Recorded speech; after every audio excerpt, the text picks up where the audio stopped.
Let me tell you a story, and it's a wild one. It's not just a story about land. It's a story about legacy.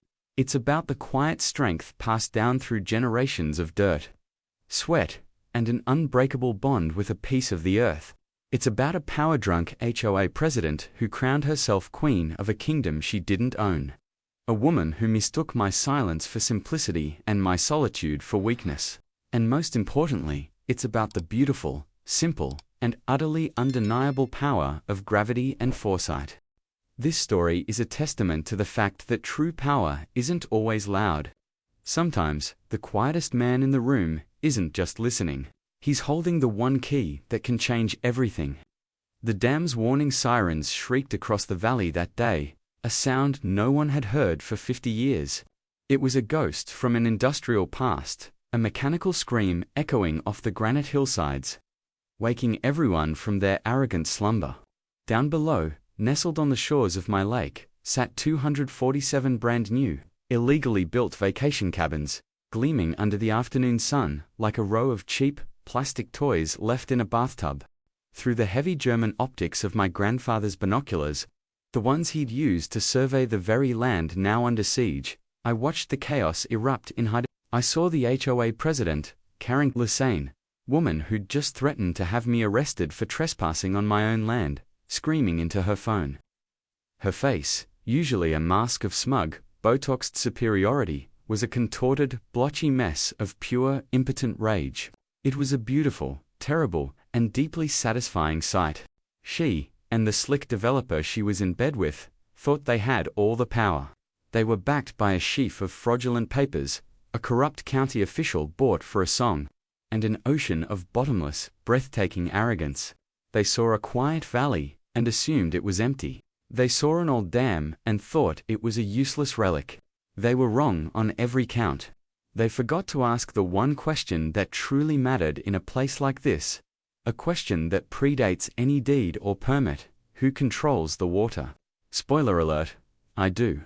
And they were about to find out that water, like justice, always finds its own level. This was never just about a parcel of land. It was about a sacred principle.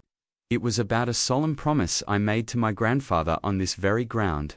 A promise to be a steward, not just an owner. To protect this place from the very kind of people now trying to conquer it. He was a visionary who told me that humanity falls into two camps: those who see beauty and want to preserve it, and those who see it and want to possess it, consume it, and sell it off piece by piece until nothing of the original remains. The developers saw a pristine, untouched lake and their eyes glazed over with dollar signs. They envisioned a marketing brochure, a lakeside living paradise they could sell to the highest bidder, leaving a trail of debt and environmental destruction in their wake.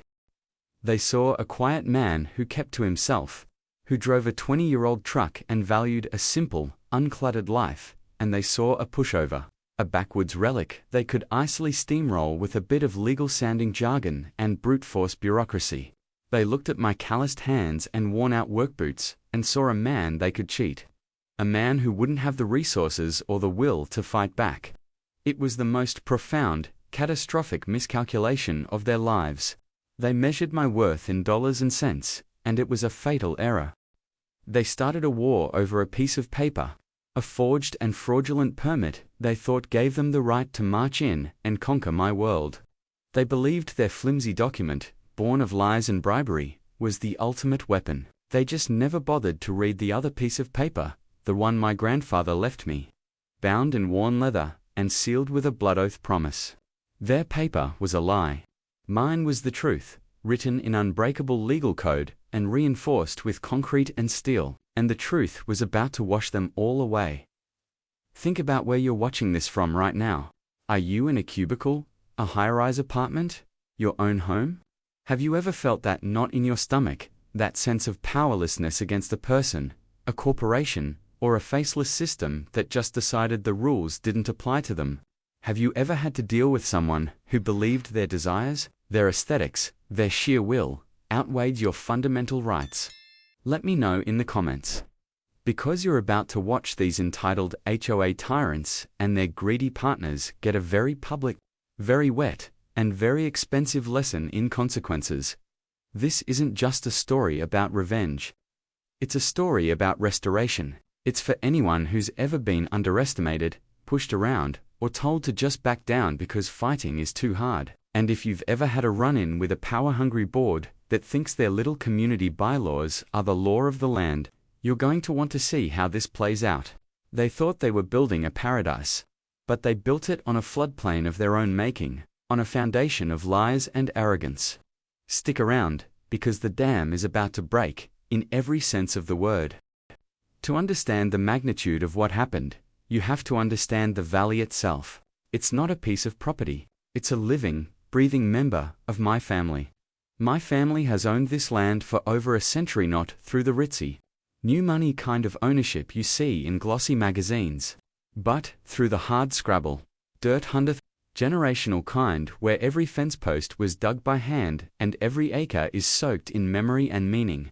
It's 3,000 acres of rolling Missouri hills, a rugged tapestry of dense oak and hickory forest, crisscrossed by clear, cold creeks and ancient game trails, and at its heart lies the soul of the place, a deep, cold, spring-fed lake. My great-grandfather, a man who had lost everything else in the dust and despair of the Depression, bought it for next to nothing. He didn't buy it as an investment. He bought it as a sanctuary, a place where a family could be rooted to something real and enduring. But it was my grandfather, a brilliant and wonderfully eccentric civil engineer, who truly devoted his life to it. He was a man who could calculate the stress tolerances of concrete in his head, but found his true peace in the silent company of trees. He wasn't a developer. He was a conservationist long before it became a trendy term. He saw the valley as a perfect, self-contained ecosystem, a delicate balance that needed vigilant protection, not exploitation.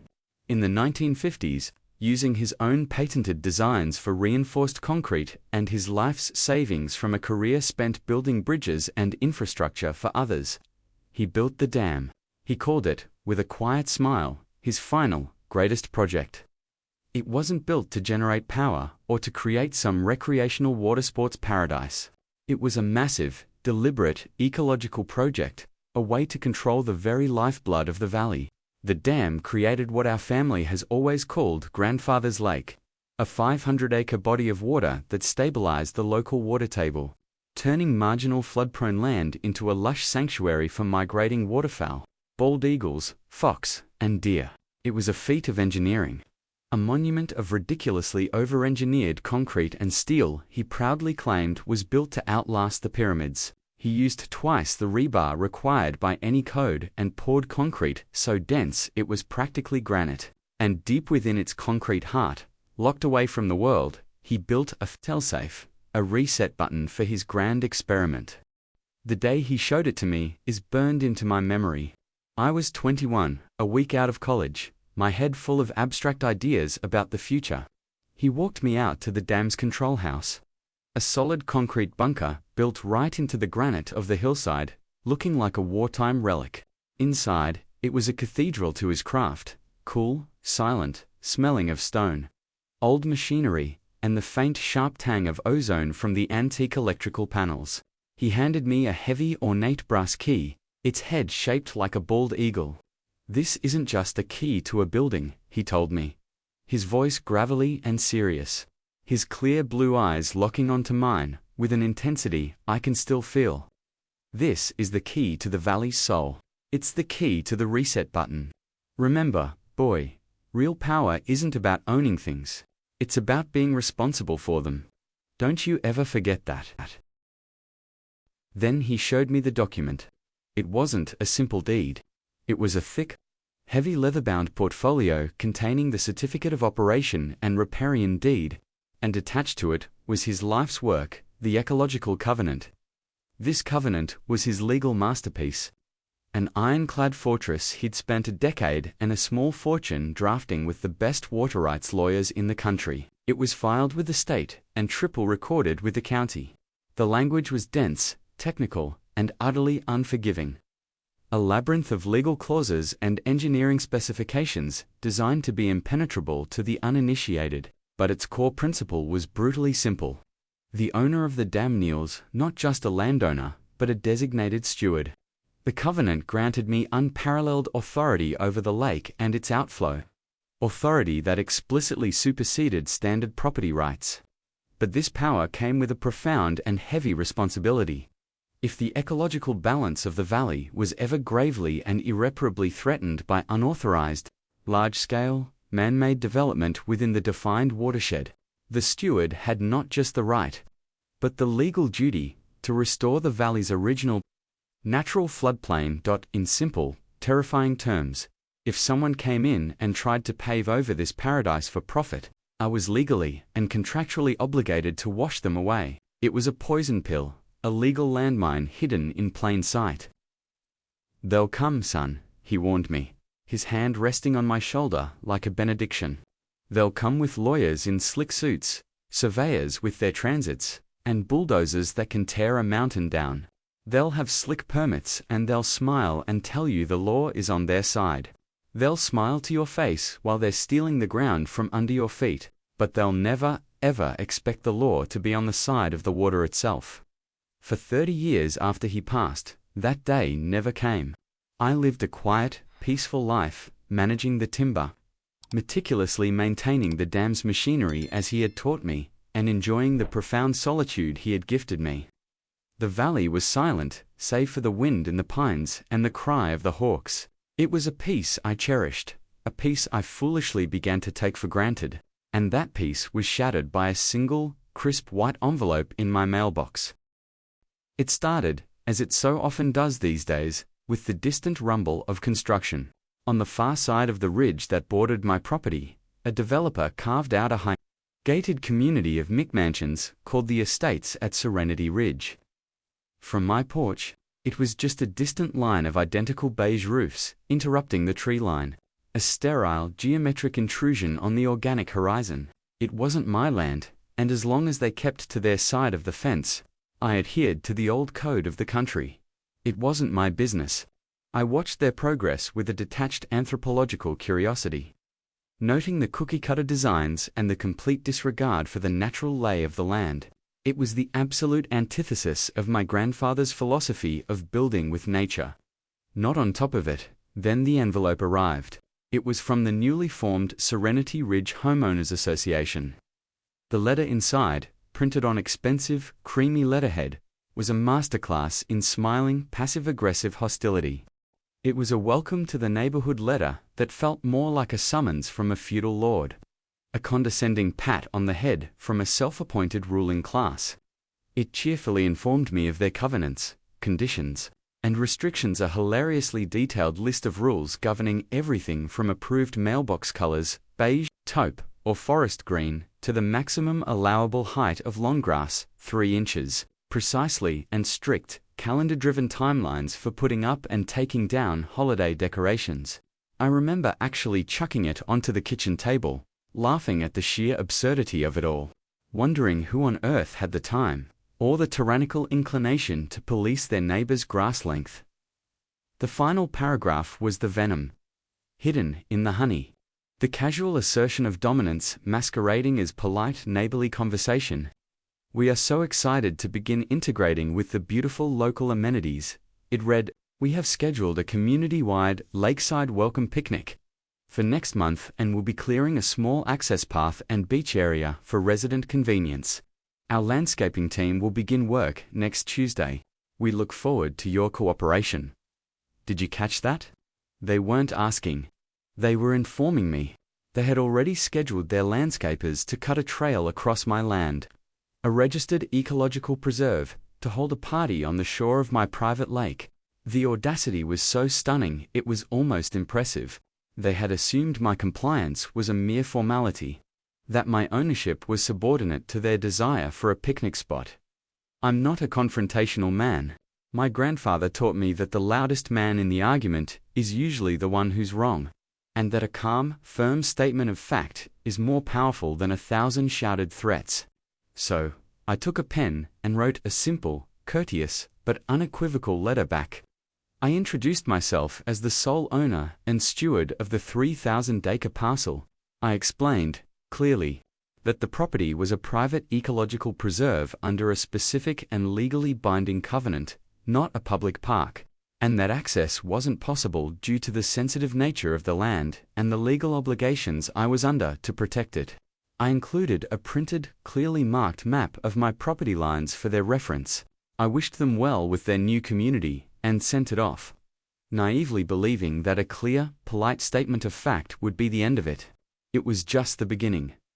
A week later, a second letter arrived. This one heavier, on thicker cardstock, as if the physical weight of the paper itself could convey its increased importance. This one was personally signed by the HOA president, a woman I'd come to know all too well. Her actual name is irrelevant. She was a Karen in the most profound archetypal sense of the word. Her signature was an arrogant, oversized scrawl that took up half the space below the text. She informed me that my unneighborly refusal to cooperate was not in the spirit of community and was frankly quite selfish. She then brazenly stated that their lawyers, after a cursory review, believed a prescriptive easement likely existed due to historic local use, giving them the legal right to access the lake. It was a complete and utter fabrication, a classic legal bluff designed to intimidate and confuse.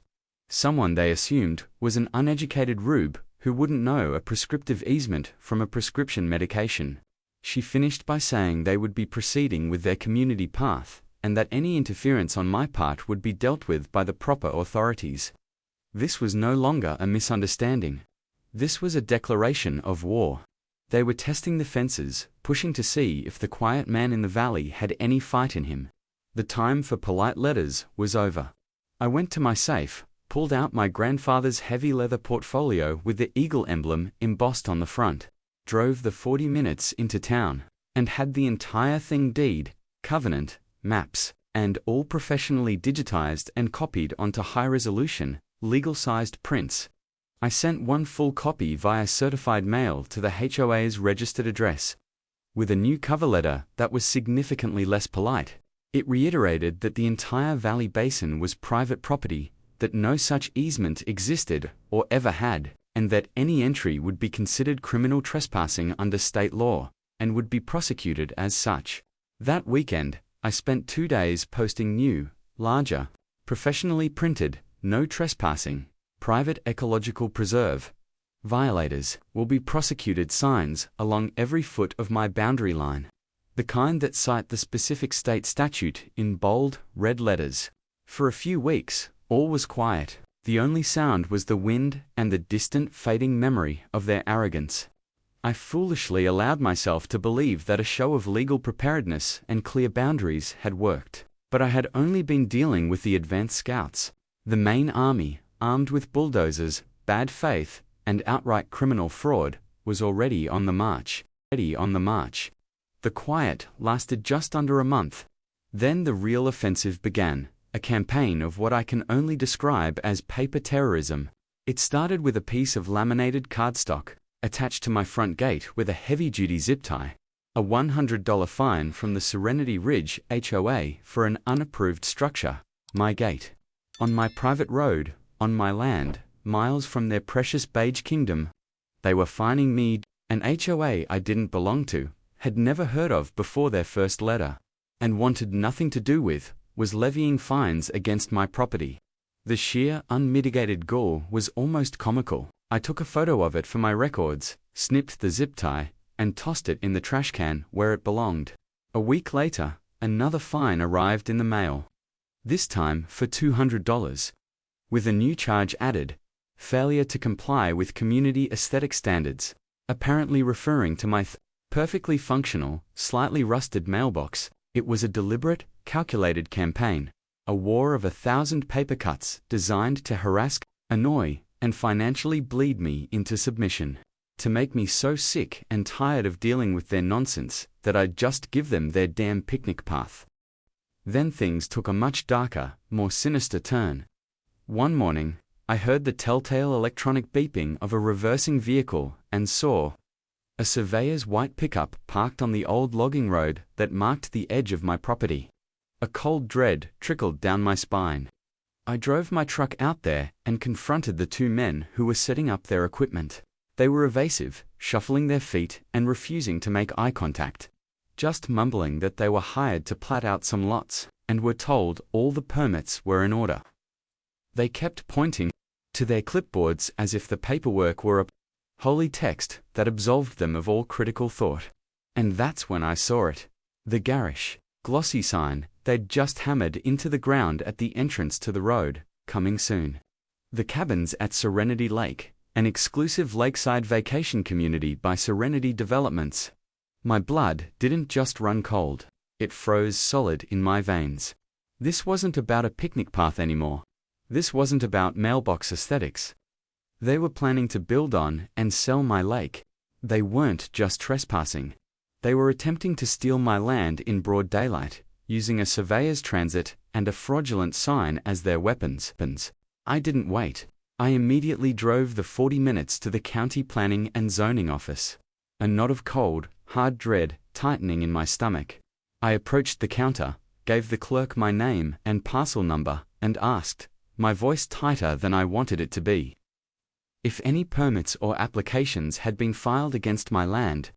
Oh yes, she said, tapping at her keyboard with a bored expression that suggested this was all just routine bureaucracy. Looks like a big one. Permit for 247 vacation cabins, approved and filed 3 weeks ago. I felt the air leave my lungs as if I'd been punched. Approved. On what grounds? That's my land. I'm the owner of record. I was never notified. I never signed anything. I never agreed to anything. She clicked a few more times, her brow furrowing slightly, annoyed that I was complicating her otherwise quiet day. Well, it says here the application was submitted by the Serenity Lake Development Corporation. On behalf of the Serenity Ridge HOA, they submitted a land use agreement that appears to be signed by the property owner. She printed a copy for me. And there, at the bottom of a poorly drafted, grammatically messy legal document, in a scrawled, completely unfamiliar hand, was my forged signature, sitting above my neatly printed name. It was accompanied by a notary stamp and signature from a notary public in a city I hadn't visited for over a decade. It was blatant, brazen, criminal fraud. But to an overworked county clerk with a mountain of paperwork and no reason to be suspicious, it looked official enough to pass a cursory rubber stamp inspection.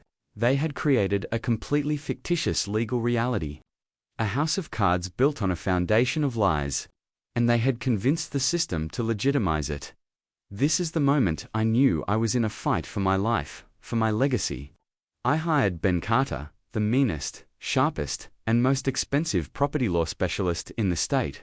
Ben was a silver-haired bulldog in a $2,000 suit, who hated bullies and corporate arrogance with a fiery, purifying passion.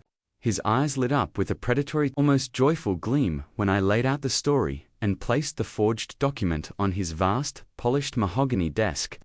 This is magnificent, he said, leaning back in his leather chair and steepling his fingers as if admiring a fine painting. The level of criminality here is operatic. They're not just bending the rules, they're setting the entire rulebook on fire and dancing around the flames. But then came the dose of cold, hard, legal reality. The problem, he explained, his voice turning grim, is the system's inherent inertia. I can, and I will, file for an emergency injunction to halt construction immediately, but their high-priced lawyers, and trust me, they have them, will immediately file a flurry of counter-motions to dismiss, to delay, to obfuscate. The local sheriff will look at this tangled mess, see a civil property dispute, and refuse to get involved. By the time we navigate the procedural morass and finally get a judge to actually look at the evidence and unravel the fraud, they could have 50, 100, all of the cabins built. They're banking on creating facts on the ground. It's a classic, dirty strategy. Build first, litigate forever. The courts are often reluctant to order the demolition of completed structures, even illegal ones. He was right. We filed the injunction. Their lawyers, as predicted, immediately filed a countermotion, challenging our standing and citing their fraudulent land use agreement. The overburdened court, swamped with cases, set a hearing date to sort it all out. For 6 months in the future, just as Ben had warned, the bulldozers arrived on my property the very next week.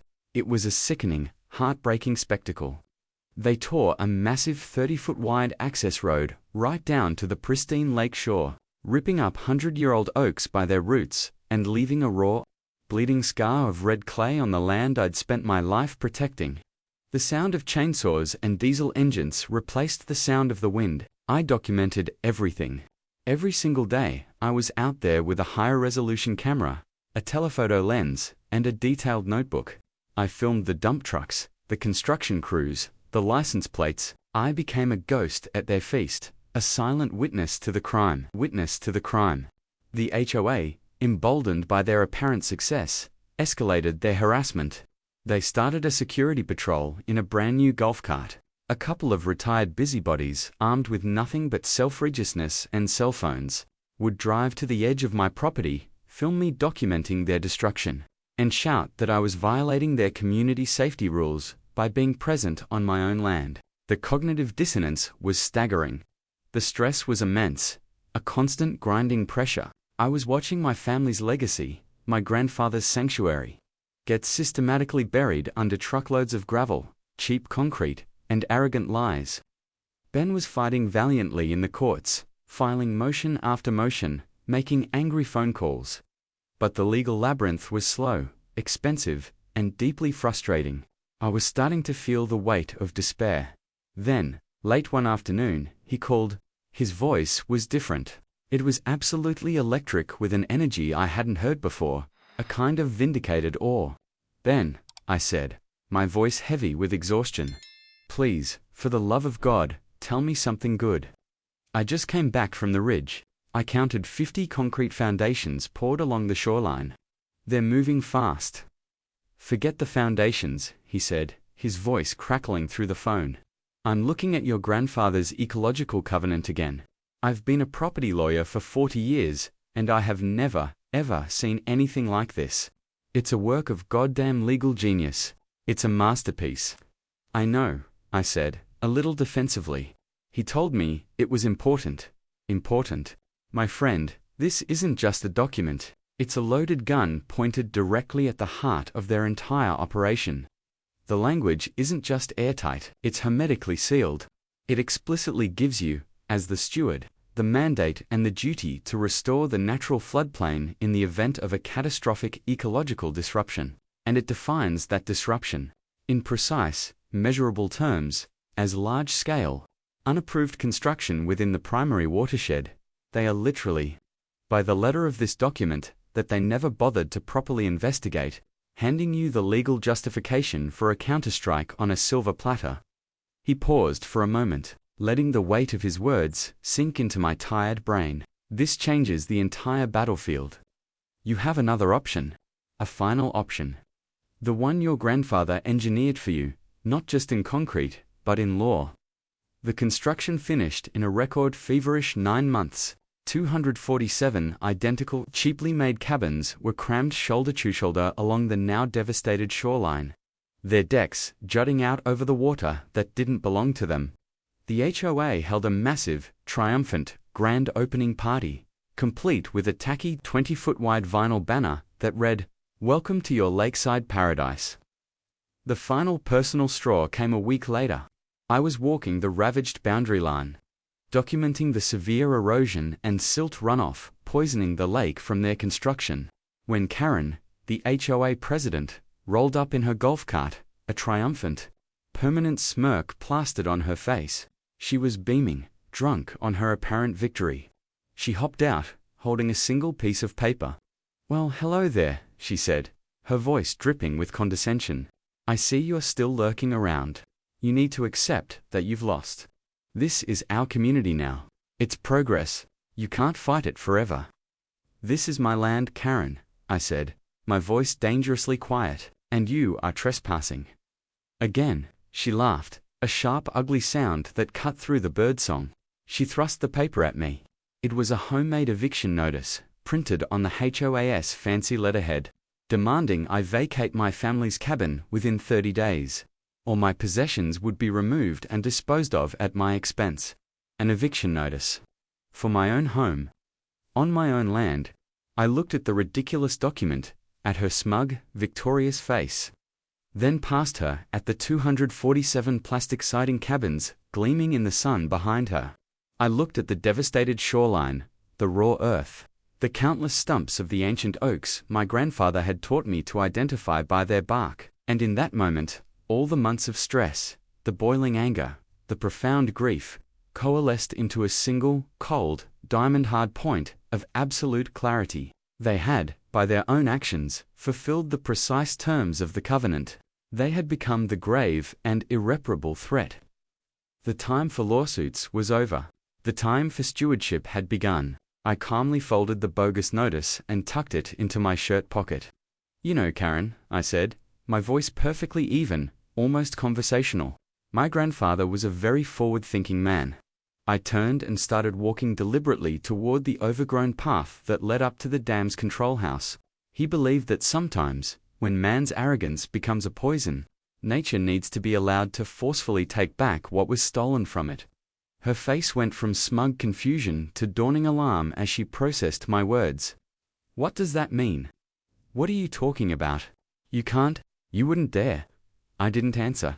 I didn't look back. I just kept walking. I could hear her screaming my name behind me, then screaming into her phone. But the sound was already beginning to fade, swallowed by the rustling leaves. I had a duty to perform. A promise to keep. A reset button to push. A reset button to push. The heavy steel-reinforced door to the control house groaned open with the turn of the old brass key. A deep, metallic protest it hadn't made in 50 years. The air inside was still and cool, thick with the sacred scents of old grease, cold concrete, and the sharp, clean smell of ozone from the antique electrical panels. It was a time capsule, a tomb of dormant power. The control panel was a beautiful anachronism, a vast wall of heavy bakelite switches, polished brass levers, and oversized analog gauges with gently trembling needles, all of it built to work through an apocalypse, powered by its own independent, diesel-powered generator. My grandfather had walked me through the startup sequence a dozen times as a young man. A ritual of immense gravity and solemnity. The muscle memory was still there, etched into my mind like scripture. In the profound silence of that bunker, I felt his presence more strongly than I had in decades. A calm, approving hand on my shoulder. First, the warning system, as the covenant explicitly required. I reached up and flipped a large, red, caged switch, labeled Civil Defense Siren. For a second, nothing happened. Then, a low electrical hum started deep within the dam's concrete heart, vibrating up through the soles of my boots. A moment later, the 4 massive sirens mounted on the concrete crest of the dam wailed to life. It was a piercing, 2-tone shriek, a sound of imminent danger from a forgotten era, designed to carry for 10 miles. It was a cry of pure mechanical power that shredded the valley's false peace and announced that the bill had come due. I glanced at my watch. Their hour of grace had begun. Through the thick, dust-covered observation window, I could see tiny, ant-like figures emerging from the cabins, pointing up toward the dam, their lazy, picnic-like atmosphere instantly transforming into one of confusion and dawning fear. Next, pressure equalization. This was the most delicate, technical part of the operation. I spun a large, cold Castian wheel, slowly opening the massive bypass valves that would prevent a catastrophic pressure shock from destroying the half-century-old system. The needles on the main pressure gauges trembled and began their slow, inexorable climb, marking the rising pent-up force of the millions of tons of contained water. It took 10 agonizingly slow minutes. The relentless wail of the sirens, the only sound besides the pounding of my own heart against my ribs. I spent the time watching through the window, seeing the frantic, disorganized activity far below. The confusion was rapidly turning to panic as the sound of the sirens continued, an unignorable alarm. Cars were starting to move, trying to flee, but their one poorly constructed access road was already becoming a logjam of panic. They had been given an hour, but their own short-sightedness and greed were now trapping them. Finally, the main event. Below the bank of gauges were 3 massive yellow-painted levers, each as tall as my chest, and requiring 100 pounds of force to move. They were purely mechanical, direct linkages to the massive sluice gates, no fragile electronics to fail, no software to glitch. They were labeled in stark, black lettering, Sluicegate 1, Sluicegate 2, and Sluicegate 3. I took a deep, steadying breath, braced my feet against the concrete wall, and put my entire weight into the first lever. It resisted for a moment, groaning against decades of inertia, then gave way and settled into its new slot with a deep, resonant thud that I felt through the floor. A low-frequency rumble began immediately, the sound of a sleeping giant awakening.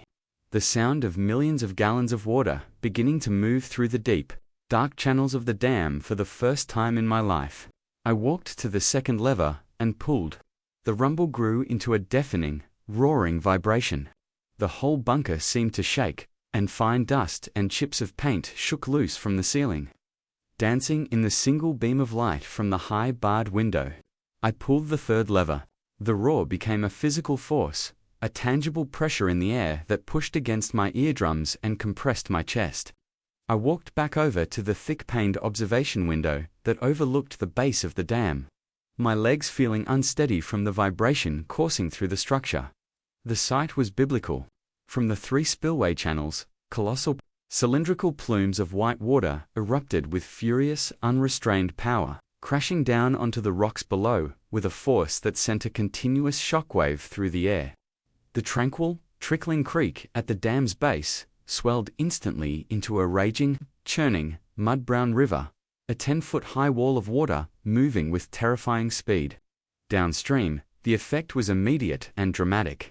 The water surged over its banks with a mind of its own, spreading out like a slow, deliberate brown tide, relentlessly and hungrily reclaiming the natural floodplain my grandfather had so carefully mapped a lifetime ago. It didn't look angry. It looked purposeful. It swirled around the concrete foundations of the first row of cabins. Then the second, methodically testing their flimsy construction. Screened porches were ripped away from their moorings, carried off by the current like children's toys. Decks splintered and vanished beneath the muddy surface. Through my binoculars, the scene was one of pure, unadulterated chaos. People were running, slipping in the mud, dragging cheap patio furniture to higher ground that didn't exist. Their single escape route was already being swamped, the brown water swallowing the asphalt hole, cutting off their escape. And there, standing on the elevated porch of the grandiose community sales office, was Karen. Her phone was still pressed to her ear, but she was no longer screaming. She was just staring, her body rigid, her face a mask of pure, unadulterated horror and disbelief. She was watching her multi-million-dollar empire, her smug little fiefdom, the source of all her perceived power, being literally dissolved, brick by cheap brick, in real time before her eyes. The cheap vinyl siding was peeling off the cabins in long, shrieking strips. The freshly laid sod lawns were being rolled back like a cheap carpet, and the entire fraudulent, criminal enterprise was being scrubbed from the face of the valley. I didn't feel joy or savage satisfaction. I felt a profound, quiet, and somber sense of rightness, of a terrible, necessary balance being restored. I wasn't destroying anything. I was initiating a restoration. My grandfather's covenant was never about revenge. It was about ecological and moral equilibrium. These people had pushed the valley, and me, to the absolute breaking point with their greed and lies. I was simply the instrument through which the valley was allowed to snap back into its intended state. It took 3 full days for the 500-acre lake to drain down to its original, pre-dam level, revealing its deep spring-fed core and a vast, expanding perimeter of glistening, wet mud. Where 247 cabins had stood just days before, there was now a massive shallow wetland, a quagmire of silt, mud, and the tangled skeletal remains of cheap construction. The structures weren't gone. They were utterly ruined, waterlogged, silt-filled husks. Their windows blown out by the water pressure, their cheap siding peeling away in long, soggy strips like dead skin. The estates at Serenity Lake was now the Serenity Swamp, a stinking, oozing monument to greed and criminal overreach, slowly and surely being reclaimed by the very earth they had tried to steal. The silence that followed the 3-day roar of the water was absolute, profound, and healing. Then, the outside world descended. News helicopters from 3 states, buzzed overhead like agitated dragonflies, their cameras capturing the surreal, post-apocalyptic landscape of destruction for the nightly news. The sheriff's department arrived in a convoy of SUVs, their vehicles struggling and sliding through the deep mud that had once been a road, followed by stern-faced state investigators from the Department of Environmental Quality and the Attorney General's office. But this time, for the first time in over a year, they weren't there for me. Their attention was immediately and completely captured by the unbelievable scene of corporate carnage and the mountain of physical and documentary evidence it represented. I met them at the dam with my lawyer, Ben, who was practically vibrating with vindicated energy, a triumphant, "I told you so" smile playing on his lips. I calmly handed the lead state investigator a thick, meticulously organized, waterproof binder. It was the complete case file. It contained everything: my original deed, the state-recorded ecological covenant, the fraudulent land use agreement with my forged signature highlighted in yellow, every single bogus fine they had sent me, the notarized affidavit from the out-of-state notary who confirmed her stamp and signature had been blatantly forged, and hundreds of time-stamped, high-resolution photos and hours of video evidence of the entire illegal construction process. From the first ancient oak being felled to the last piece of cheap trim being nailed on, I had documented their entire crime. From the first paper cut to the final, fraudulent cabin. With the patience of a historian chronicling a doomed civilization, the focus of the entire multi-agency investigation shifted instantly and irrevocably.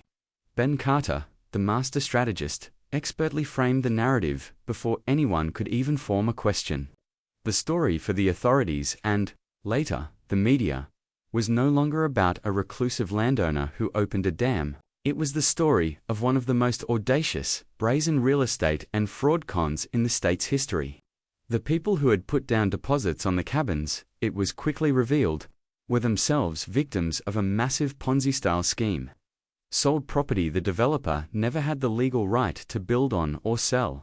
The state attorney general's office, smelling blood in the water, launched a full-scale criminal investigation. Faced with this overwhelming, irrefutable evidence of systematic fraud, forgery, and conspiracy, and the threat of decades in prison, the corrupt county official who had rubber-stamped the permit folded like a cheap suit and confessed within 48 hours. He sang like a canary, implicating the entire HOA board, the developer, and their network of complicit lawyers in a wide-ranging conspiracy that involved bribery, document forgery, wire fraud, and racketeering. The downfall of the Serenity Ridge HOA and its partners was total, complete, and publicly humiliating, drowning in a tsunami of civil lawsuits from the furious, duped cabin owners, and facing a slew of criminal charges for fraud, forgery, and racketeering. The HOA declared bankruptcy and was forcibly dissolved by the state.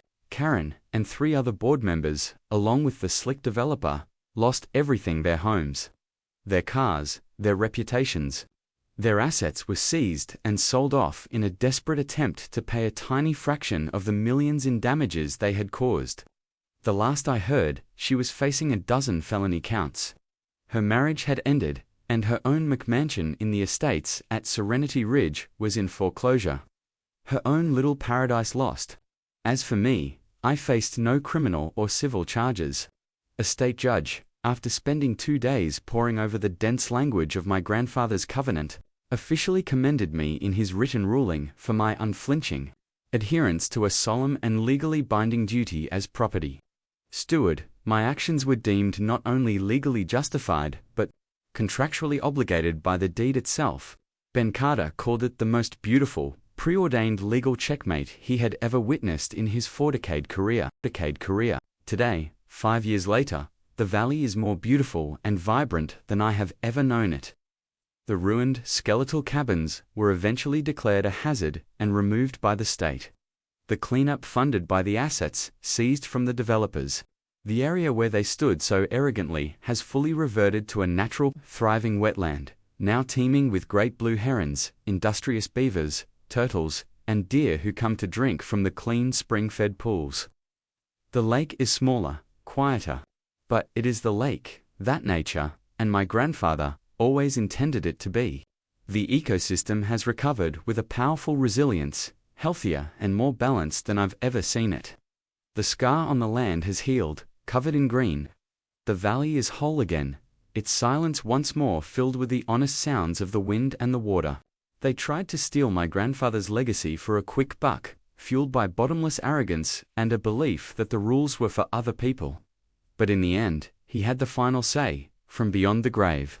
He knew that the best way to fight greed is not with equal greed, but with superior foresight and ironclad legal planning.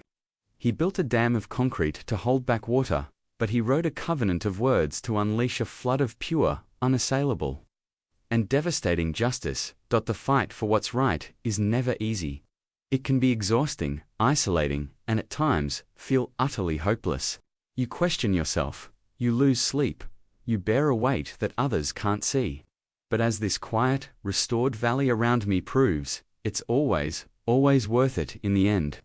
Sometimes, you can't just play by the rules when the other side is burning the rulebook. Sometimes, you have to be willing to become the force of nature that the situation demands.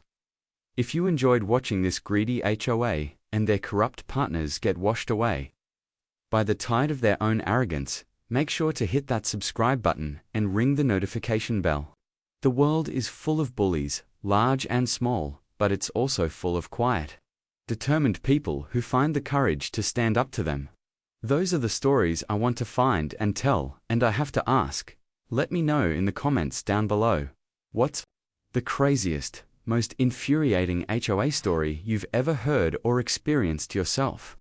I know there are some wild ones out there, tales of petty tyrants, baffling fines, and neighborhood battles that seem too strange to be true.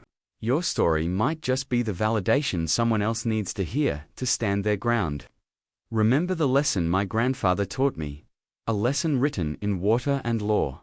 They can only take what you're willing to give up. Fight for what's yours. Thanks for watching.